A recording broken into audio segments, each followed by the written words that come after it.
गोकर्ण महाबळेश्वरच्या मंदिरपासून अगदी जवळ बीचवरतीच पार्किंगची मोठी व्यवस्था आहे। कार पार्किंगपासून अगदी 200 मीटर अंतरावरती वॉकिंग डिस्टन्सवरतीच गोकर्ण महाबळेश्वर मंदिर आहे।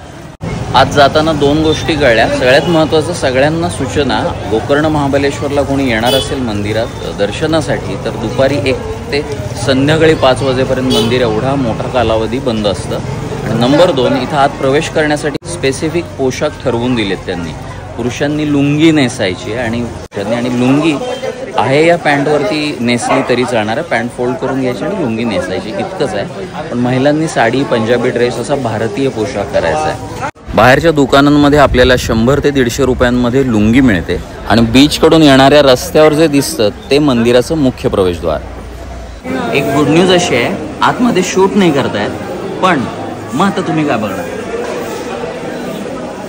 आतमध्ये टी शर्ट घालून जायला परवानगी नाही। तर हा सुंदर देह तुम्ही बघून घ्या, चला। आणि एक्स्ट्रीमली सॉरी, कारण काय इथल्या बहुतांश मंदिरांमध्ये आतमध्ये शूटच करू देत नाहीत, त्यामुळे आम्ही बाहेर रांगांचे आणि प्रवेशद्वाराचे एवढेच व्हिडिओ तुम्हाला दाखवू शकलोय।